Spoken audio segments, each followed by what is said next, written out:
রাজপথে থেকে আমরা প্রমাণ করে দিয়েছি দালালদের ভবিষ্যৎ খুব একটা ভালো হয় না। স্নাইপারদের গুলি ছিল, শেখ হাসিনার পোষা কুত্তাদের হামলা ছিল। স্বাধীন বাংলাদেশে আজকে আমরা এখানে উপস্থিত হয়েছি, যেই দেশে বিপ্লবীদের নিরাপত্তা নেই, যেই দেশে যোদ্ধাদের নিরাপত্তা নেই, সেই দেশে সাধারণ মানুষ কিভাবে নিরাপত্তা আশা করতে পারে?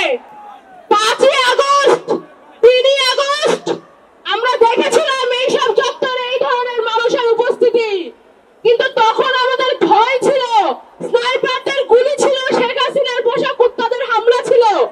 স্বাধীন বাংলাদেশে আজকে আমরা এখানে উপস্থিত হয়েছি এই প্রশ্ন সংগ্রাম, আর প্রশ্ন সংগ্রাম দালালি না রাজপথ, দালালি না রাজপথ। রাজপথে থেকে আমরা প্রমাণ করে দিয়েছি দালালদের ভবিষ্যৎ খুব একটা ভালো হয় না। এখনো সচিবালয়ের ভেতরে, গোয়েন্দা সংস্থার ভেতরে, পুলিশের ভেতরে যারা যেখানে যত দালাল লুকিয়ে আছে, আমরা বলতে চাই বাংলাদেশের বর্তমান অন্তর্বর্তীকালীন সরকারকে আমাদের প্রতিষ্ঠানগুলো দালাল মুক্ত